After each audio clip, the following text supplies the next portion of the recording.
Hello, my lovely students. How are you all? My name is Lavish Agarwal and I'm your maths educator. Today we are taking class 6 mathematics chapter number 4, that is data handling and presentation. And in today's part we will be taking about bar graphs. हम लोग ये सीखेंगे how to draw the bar graph. So let's start with the topic on the screen, that is drawing bar graph. For drawing the bar graph, हमको bar graph draw करने के लिए what we required, हम लोगों को क्या चाहिए, हम लोगों को चाहिए सर डेटा. बट डेटा भी कैसा होना चाहिए, इट शुड बी ऑर्गेनाइज. अगर ऑर्गेनाइज डेटा है तो for us drawing bar graph is very easy. तो आप देखेंगे कि आपको स्क्रीन पे दिख रहा है बार ग्राफ के लिए हमको यहां पे एक ऑर्गेनाइज डेटा दिया हुआ है, that is about sweets. Sweets that is कौन सा बच्चा कितनी स्वीट्स कौन सी वाली खाता है, दैट इज अगर हम देखें स्वीट्स में हम जलेबी, गुलाब जामुन, गुजिया, बर्फी एंड रसगुल्ला. तो हम लोग ये देखेंगे कि जलेबी कितने बच्चे प्रेफर करते हैं, 6 student. Gulab jamun 9 students, gujiya 13 students, barfi 3 students and rasgulla 7 students. तो ये हमको ऑर्गेनाइज डेटा मिला है about the sweets which is liked by the number of students. अब हमें क्या करना है, इससे बार ग्राफ ड्रॉ करना है. तो बेटा for making a bar graph we have to remember something, some points before making any bar graph. हमको ये चीजें याद रखनी है कि हम लोग बार ग्राफ बनाने के लिए क्या क्या पॉइंट्स ध्यान में रखें ताकि हमारा बार ग्राफ गलत ना बने. तो वो पॉइंट्स क्या है जो हमको ध्यान रखने. So let's start with the first point on the screen. First point पे आप ये देखेंगे लिखा हुआ है, first we draw a horizontal line and a vertical line. बेटा हॉरिजॉन्टल लाइन कुछ हम लोग इस तरीके से लेटू ही बनाते हैं, और वर्टिकल जो स्टैंडिंग होती है, खड़ी लाइन होती है, उसको हम वर्टिकल लाइन कहते हैं और इसको हम हॉरिजॉन्टल लाइन कहते हैं. ठीक है, तो हमको एक हॉरिजॉन्टल लाइन बनानी होती है, एक वर्टिकल लाइन बनानी होती है. On the horizontal line we will write the names of each of the sweets. जो हॉरिजॉन्टल लाइन हम बनाएंगे, दैट मींस अगर मैं आपको बोलूं ये वर्टिकल लाइन होती है, ये हॉरिजॉन्टल लाइन होती है. ठीक है, इस हॉरिजॉन्टल लाइन पे हम लोग क्या लिखेंगे, यहां पे बोला है नेम ऑफ द स्वीट्स, तो यहां पे स्वीट्स के नेम आएंगे.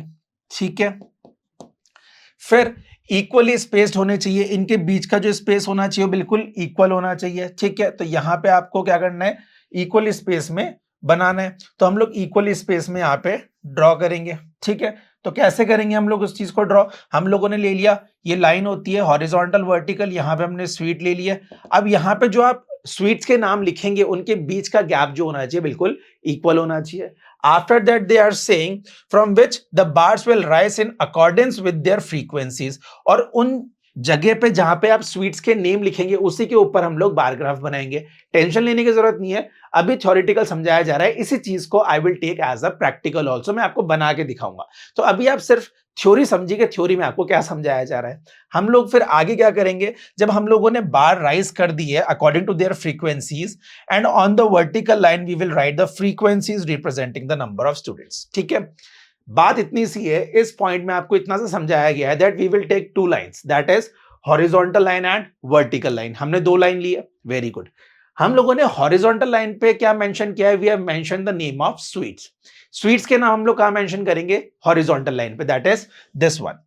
और वर्टिकल लाइन पे हम क्या करेंगे, वर्टिकल लाइन पे हम लोग नंबर ऑफ स्टूडेंट्स को जो हमारे पास है उनको हम लोग रिप्रेजेंट करेंगे. नंबर ऑफ स्टूडेंट्स हमने यहां रिप्रेजेंट करे, स्वीट्स के नेम हमने यहां लिखे, बट जो स्वीट्स हम लोग लिखेंगे उनके बीच का डिस्टेंस क्या होगा, उनके बीच का स्पेस क्या होगा, बिल्कुल सेम होगा.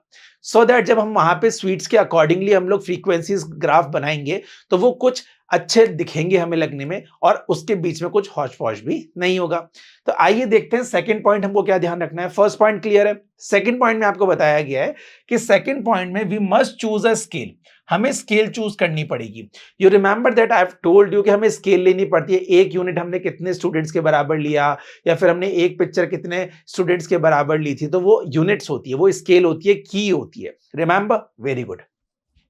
तो हमको स्केल चूज करनी पड़ेगी. That means we must decide how many students will be represented by a unit length of a bar so that it fits nicely in our paper.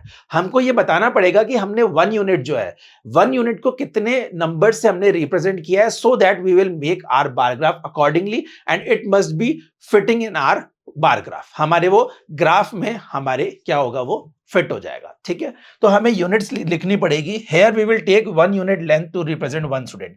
अब देखो क्वेश्चन में हमको बोला है इस क्वेश्चन के अकॉर्डिंग हमें 1 यूनिट जो लेंथ है वो 1 स्टूडेंट की इक्वल लेनी है. तो मतलब 1 यूनिट किसकी इक्वल होगी, सर 1 यूनिट इक्वल होगी 1 स्टूडेंट के. किसकी इक्वल होगी, 1 स्टूडेंट की इक्वल होगी. ठीक है, अगर नहीं बताया गया होता तो we will take according to our needs. But यहां पे बोला गया है क्वेश्चन में कि जब भी आप यूनिट लेंगे इस वाले क्वेश्चन के हिसाब से, तो आप 1 यूनिट 1 स्टूडेंट के हिसाब से लेंगे। क्लियर? थर्ड पॉइंट जो हमें बताया गया है वो बोला गया है for jalebi we therefore need to draw a bar having a height of 6 unit. हम लोगों को जलेबी के लिए जो बार बनेगा वो कितने यूनिट का बनेगा? 6 यूनिट का बनेगा। And similarly for the other sweets we have to draw bars as high as their frequencies.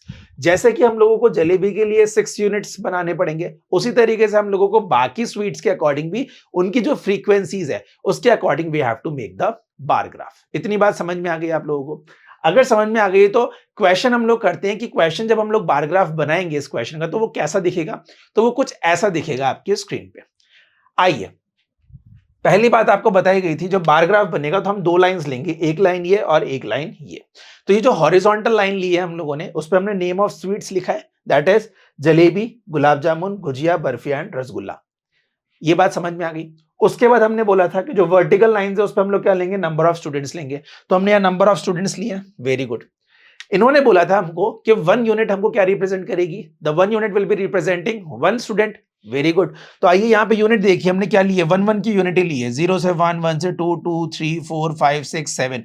तो हम लोग 1 1 यूनिट ही आगे चल रहे हैं। आप देखेंगे 0 + 1 1, 1 + 2 1 + 1 2, 2 + 1 3, 3 + 1 4, 4 + 1 5। तो हम लोग 1 1 यूनिट ले रहे हैं, ठीक है। और हमने यहाँ पे नंबर ऑफ स्टूडेंट्स को लिख दिया, तो ये हमारी हो गई स्केल। तो यहाँ स्वीट्स आ गई, यहाँ हमारी स्केल आ गई, दैट इज हमारा फ्रीक्वेंसीज आ गई। तीसरी चीज, हम लोग जो स्वीट्स के नाम लिखेंगे उनके बीच का डिस्टेंस क्या होगा? सेम होगा। ये देखिए इनके बीच का डिस्टेंस क्या है? यूनिफॉर्म है, सेम है। दैट मीन्स हम लोगों को बार ग्राफ इजी रहेगा बनाना और समझना भी इजी रहेगा। तो हम लोगों ने क्या किया? जलेबी कितनी थी बेटा? 6 स्टूडेंट की प्रेफरेंस थी। तो देखो जलेबी पे हमने एक बार ग्राफ बनाया 6 तक का, दिख रहा है? जलेबी पे 6 तक का बार ग्राफ बना। गुलाब जामुन पे 9 तक का बार ग्राफ बना। गुजिया पे हमारे 13 तक का बना। बर्फी हमारी कितने लाइक कर रहे थे? 3 स्टूडेंट्स, तो 3 तक बना। एंड रसगुल्ला हमारा कितने बच्चे लाइक कर रहे थे? 7, तो हमने वो 7 तक बना दिया। तो ये हमारा बार ग्राफ बन के रेडी हो गया। ये बात समझ में आई? क्लियर है? हम लोगों ने स्वीट्स लिए, वर्टिकल पे हमने फ्रीक्वेंसीज ली, और जितनी स्वीट्स जितने स्टूडेंट्स के द्वारा पसंद की गई थी we have made according to that. Jalebi की थी 6 ने, तो हमने 6 का बार ग्राफ बनाया। गुलाब जामुन 9, गुजिया 13, बर्फी 3 एंड रसगुल्ला 7। तो हमारा बार ग्राफ कुछ ऐसे बन के रेडी हो गया। समझ में आया? I hope you have understood how to make a bar graph. If yes, आइए एक एग्जाम्पल कर लेते हैं जिससे आपको समझ में आएगा कि बार ग्राफ बनता कैसे। हमने सीख लिया, अब एक क्वेश्चन हम करते हैं, ठीक है। एग्जाम्पल में बोला है the number of runs scored by Smriti in each of 8 matches. Smriti की बात हो रही है, उसने 8 मैचेस में कितने रन्स स्कोर किए हैं उसकी टेबल हमें दे रखी है, उसका ऑर्गेनाइज डेटा हमको दे रखा है। तो हम देखते हैं कि मैच कितने हैं, 1 2 3 4 5 6 7 एंड 8। हर मैच के रन्स दे रखे हमें। मैच 1 में स्मृति ने बनाए 80 रन्स, सेकंड में 50, थर्ड में 10, फोर्थ में 100, फिफ्थ में 90, सिक्स्थ में 0, 7 में 90 एंड 8 में 50। स्मृति का डेटा मिल गया हमको, जो कि ऑर्गेनाइज डेटा है कि स्मृति ने 8 मैचेस में किस किस हिसाब से रन बनाए, वो हमें यहाँ पे दिख रहा है। क्लियर है? इतनी बात समझ में आ गई। अब करना क्या है, इस टेबल को हम लोगों को क्या करना होगा, आइए देखते हैं आगे। इस टेबल को हमको बनाना है बार ग्राफ में, ठीक है। अब मैंने आपको बताया था बार ग्राफ में हम 2 लाइंस लेते हैं। हम लोग लेते हैं एक हॉरिजॉन्टल लाइन और एक लेते हैं वर्टिकल लाइन। वर्टिकल लाइन पे हमेशा नंबर्स लेते हैं और हॉरिजॉन्टल लाइन पे हम क्या लेते हैं? हॉरिजॉन्टल लाइन पे हम लेते हैं डेटा, किस चीज का डेटा हमें गिवन है। जैसे लास्ट टाइम हमें स्वीट्स का डेटा गिवन था तो हमने यहाँ स्वीट्स लिखे। इस बार हमें मैचेस का डेटा गिवन है तो हमने यहाँ पे मैचेस लिख दिए। Is that clear? दूसरी बात, हमने स्केल क्या ली है इसके अंदर, तो आप देखेंगे कि हमने 1 यूनिट, इस बार हमको क्या क्वेश्चन में बताया था 1 यूनिट कितना लेना है, नहीं बताया था। तो हम लोग क्या अपने हिसाब से इन यूनिट को ले सकते हैं। मुझे दिख रहा है 5 के मल्टीपल है एंड 10 के मल्टीपल है, तो मैं उसके अकॉर्डिंग अपनी 1 यूनिट ले लूंगा। तो मैंने यहाँ पे यूनिट कितनी ली, आप देखिए 0 से 10, 10 से 20, मतलब 1 यूनिट इज इक्वल टू 10। कितना है? 1 यूनिट इज इक्वल टू 10। तो 1 यूनिट हमने 10 मानी है, ठीक है। तो 0 से 10, 10 से 20, 30, 40, 50, 60, 70, 80, 90, 100। तो आपको दिख रहा है कि हम लोग 10 10 की फ्रीक्वेंसीज में अप हो रहे हैं। समझ में आ गई बात? यहां पे हमने ले लिए रन्स, यहां हम ले लिए मैचेस। अब देखते हैं बार ग्राफ बनेगा कैसे। तो फर्स्ट मैच में देखते हैं हमारे पास कितने रन्स बने हुए थे, 80 रन्स। फर्स्ट मैच में how many runs we do have 80 runs. तो आइए देखते हैं बार ग्राफ पे कैसे बनेगा। ये मैच 1 हमने यहां लिखा, बार ग्राफ हमको 80 रन्स का था तो हमने 80 तक इस बार ग्राफ को ड्रॉ कर दिया। उसी तरीके से सेकंड मैचेस में हमारा कितना था, सेकंड मैचेस में था हमारा 50 runs. How many runs she scored in second match, that is 50। तो 50 हम लोग यहां पे बनाएंगे, मैच सेकंड में हमने 50 तक का बार ग्राफ बना दिया। Is that clear? समझ में आ रही है बात, क्या चल रहा है आपको? Very good. थर्ड में देखिए, थर्ड मैच में कितने रन बनाए? 10। स्मृति ने थर्ड मैच में कितने रन बनाए? She have scored 10 run. तो हमने यहाँ पे 10 का बार ग्राफ बना दिया। उसी तरीके से मैच 4 में उसने स्कोर किए थे 100 रन, मैच 5 में स्कोर किए 90 रन, मैच 6 में उन्होंने बनाए 0। ये समझने वाली बात है। मैच 6 में कितने बनाए? 0।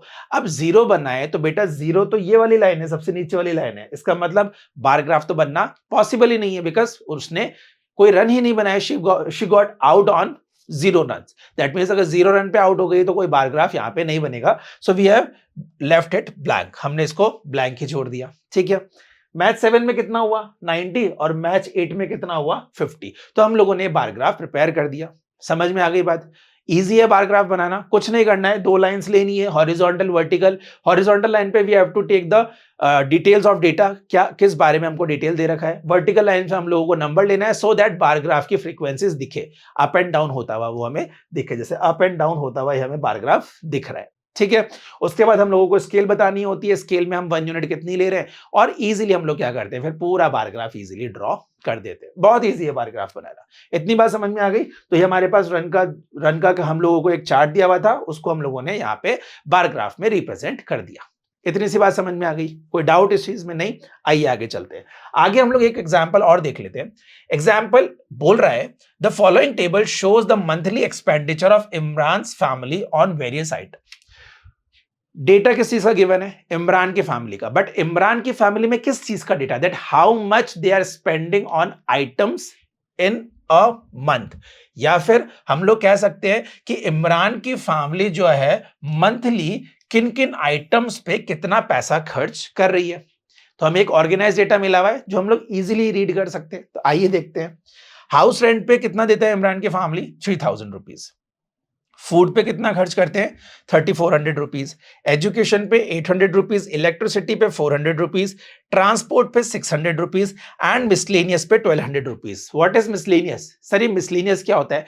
बेटा मिसलेनियस खर्चा वो जो पता नहीं है पैसा कहाँ खर्च हो गया, कभी किसी को देने में, कोई किसी सामान को लाने में, बट मुझे याद नहीं कि मैंने वो खर्चा कहाँ किया, तो वो फालतू छोटे मोटे खर्चे हो जाते हैं। ठीक है, तो वो हम लोगों ने किस में डाल दिए? मिसलेनियस में। दैट इज 1200 रुपीज मिसलेनियस खर्चा हो गया। मुझे नहीं पता कि 1200 रुपए कहां खर्च हुए, मुझे इसका कोई आइडिया नहीं है, तो this is called miscellaneous. Is that clear? तो ये हम लोगों को डेटा गिवन है। आइए इसका एक बार ग्राफ ड्रॉ करते हैं। बार ग्राफ ड्रॉ करने के लिए हम आगे चलेंगे। हम लोग वही लेंगे, एक हॉरिजॉन्टल लाइन और ये वर्टिकल लाइन। हॉरिजॉन्टल पे हमने आइटम्स के नाम लिखे, that is house rent, food, education, electricity, transport and miscellaneous. Vertical line पे हम लोगों ने नंबरिंग लिखी कि कितना एक्सपेंडिचर हो रहा है। अच्छा, यहां पे 1 यूनिट कितना लिया हमने? आइए देखते हैं।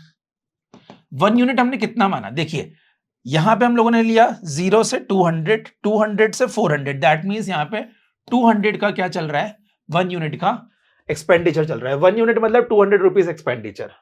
200, 400, 600, 800, 1000, 1200, 400, 1400, 16, 89, 2000 एंड सो ऑन। तो हमारा एक्सपेंडिचर कितने का चल रहा है बेटा? जल्दी बोलो। हमारा एक्सपेंडिचर चल रहा है 200 रुपीज का। तो 200 रुपीज से हम लोग क्या कर रहे हैं? ऊपर जाते जा रहे हैं यूनिट्स की तरफ। सो 1 unit is representing 200 expenditure in rupees. Is that clear? यहां पे हम लोगों ने house hold, food, education, electricity, transport और मिसलेनियस लिख दिया, जिस चीज पे खर्चा हो रहा है। अब क्या करेंगे? बार ग्राफ ड्रॉ करेंगे। Very good. आइए देखते हैं यहां पे बार ग्राफ। हाउस रेंट पे कितना खर्च हो रहा है? 3000। तो हाउस रेंट पे कितना हुआ? 3000। नेक्स्ट फूड पे 3400, ये फूड पे 3400। नेक्स्ट एजुकेशन पे 800, एजुकेशन पे 800। उसी तरीके से इलेक्ट्रिसिटी पे 400, ट्रांसपोर्ट पे 600 एंड मिसलेनियस पे 1200। तो ये कुछ अमाउंट जो है इमरान की फैमिली मंथली एक्सपेंडिचर में डालती है। Is that clear? समझ में आई ये बात? अगर ये चीज समझ में आ गई है तो आइए इससे related we will do some questions on the screen. So on the screen you will see first question. We will try to find out these answers. आराम से पढ़िएगा and then answer the following questions. On which item does Imran family spend the most and the second most, मतलब how much Imran family is spending most, सबसे ज्यादा किस चीज पे खर्च कर रही है, एंड द सेकंड मोस्ट, और उसके बाद किस पे ज्यादा सबसे ज्यादा खर्च कर रही है। मान लो सबसे ज्यादा वो किस पे, एक चीज पे खर्च कर रही है, और उसके बाद सबसे ज्यादा कौन से आइटम पे वो खर्च कर रहे हैं। तो आइए देखते हैं।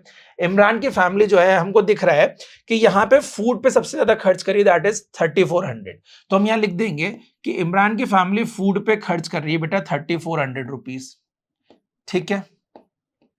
उसके बाद सेकंड मोस्ट, मतलब फूड के बाद किस पे ज्यादा सबसे ज्यादा खर्च कर रही है वो, तो हम देखेंगे फूड के बाद। आप जल्दी से बताएं मुझे कि किस पे ज्यादा खर्च हो रहा है। सबसे बड़ा ग्राफ कौन सा बन रहा है इसके बाद, this is the expenditure on house rent. तो हम लोग क्या लिखेंगे, हाउस रेंट पे वो कितना कर रही है बेटा 3000, हाउस रेंट पे कितना खर्च हो रहा है 3000 रुपीज। समझ में आ गया। तो मोस्ट किस पे खर्च हो रहा है, फूड पे, दैट इज 3400, ये फूड पे 3400, एंड 3000 हमारा किस पे हो रहा है, हाउस रेंट पे। समझ में आ गया first question. Is that clear how to solve these questions? Clear. Now let's check the second question. Second question find out करते हैं कि क्या हम कर सकते हैं। आइए, second question is saying is the cost of electricity about 1/2 the cost of education. 1/2 मतलब आधा, 1/2 मींस आधा, बिल्कुल। तो इन्होंने पूछा है is the cost of electricity about 1/2 of the cost of education. क्या इलेक्ट्रिसिटी का जो कॉस्ट है वो एजुकेशन का हाफ है, 1/2 है? तो आइए देखते हैं एजुकेशन का कितना है। एजुकेशन का है बेटा 800। एजुकेशन का कितना है, यहां पे आप देखिए 800 कितना है, एजुकेशन का 800। इसमें बोला गया है is the cost of electricity about 1/2 of the education. Education का 1/2 क्या इलेक्ट्रिसिटी है, तो ये हमारा एजुकेशन हो गया। तो एजुकेशन का 1/2 मतलब इसका आधा। तो 800 का हाफ करने के लिए हम इसको डिवाइड बाय 2 करेंगे, दैट इज हो जाएगा 400। तो क्या 400 है क्या हमारा इलेक्ट्रिसिटी? आइए देखते हैं। ये हमारा इलेक्ट्रिसिटी दैट इज 400। तो यस, हम लोग कह सकते हैं is the cost of electricity about 1/2 of the education. Yes, why? Because education हमारा जो है वो है 800, और इसका हाफ अगर हम करेंगे 400, दैट इज हमारा इलेक्ट्रिसिटी आ जाएगा। कोई डाउट इस चीज में? I hope it is clear. Second question समझ में आ गया आपको। Let's move to the third question. Is the cost of education less than 1/4 of the cost of food? अब ध्यान से देखिएगा दोबारा। इन्होंने यहां पे बोला है कि जो हमारा यहां पे एक्सपेंडिचर है कॉस्ट ऑफ एजुकेशन का, वो लेस देन 1/4 है कॉस्ट ऑफ फूड का। मतलब फूड का 1/4 निकालने के बाद उससे भी कम हमारा एजुकेशन का खर्चा है। तो सबसे पहले तो फूड का खर्चा देखते हैं हम कितना है। हमको दिख रहा है फूड कितना है, 3400 है। सर फूड कितना है, आपने ऊपर निकाला था sir, it is 3400। Okay, so this is 3400 rupees on food. Now they are saying education जो है वो लेस देन 1/4 है फूड का। तो फूड का 1/4 मतलब फूड का 1/4, तो ये कैसे कितना हो जाएगा, हम इसको सिंप्लीफाई कर लेंगे। 4 1 जा 4, 4 2 जा 8, 4 3 जा 12, 4 4 जा 16, 4 5 जा 20, 4 6 जा 24, 4 7 जा 28, 4 8 जा 32। बचा कितना हमारे पास यहाँ पे 200। चलो इसको ऐसे करके दिखा दें, आपको ऐसे नहीं समझ आ रहा तो 3400 को अगर हम 4 से डिवाइड करेंगे तो 4 8 जा 32 हो जाएगा बेटा। 4 में से 2 गया 2, ऊपर से उतारा हमने 0, यहां हो गया कुछ भी नहीं। 4 5 जा 20, यहां 0 और यहां 0, ठीक है। ऊपर से हम 0 उतारेंगे, ये नहीं जाएगा तो हम वापस 0 लिखेंगे। तो ये कितना हो गया बेटा 850 हो गया। कितना हो गया 850। 850 क्या हो गया, फूड का 1/4। अब इन्होंने बोला है कि इससे भी कम है क्या एजुकेशन, तो हाँ एजुकेशन हमारी इससे भी कम है, क्योंकि हमारी जो एजुकेशन है वो है 800। तो हम क्या कह सकते हैं कि एजुकेशन हमारी 850 रुपीज से भी कम खर्चा कर रही है, क्योंकि हमने फूड का 1/4 निकाला, that is 850। Now question is asking क्या एजुकेशन फूड के 1/4 से भी कम है? तो यस, फूड का 1/4 तो आया है 850, और एजुकेशन तो हमारी है कितनी, it is only 800 expenditure. That means हमारे 1/4 ऑफ फूड से भी कम है। इतनी बात समझ में आ गई that how to make the bar graphs, और उसके according these questions are coming on the screen. So how we will solve these questions, according to the bar graph. इतनी बात समझ में आ गई है? कोई भी डाउट नहीं है?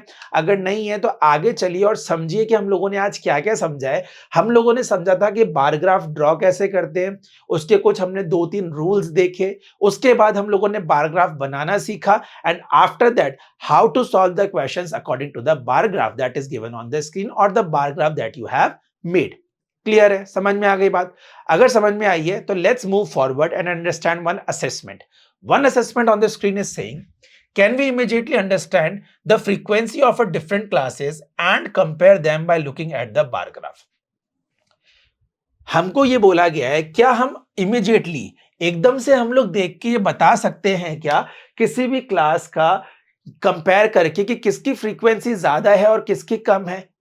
जल्दी बताइए, कर सकते हो या नहीं कर सकते? जल्दी बोलो।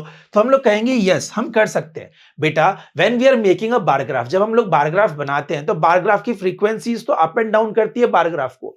तो हम लोग क्या उस बार ग्राफ को देख के बता नहीं सकते एकदम से कौन सा सबसे ज्यादा है और कौन सा सबसे कम है? So the question is asking the same thing, can we tell it immediately which is the largest frequency and which is the smaller frequency? So yes, we can easily recognize the frequencies according to the bar graph. Is that clear? समझ में आ गया? अगर इतना समझ में आ गया है, so this is all for today.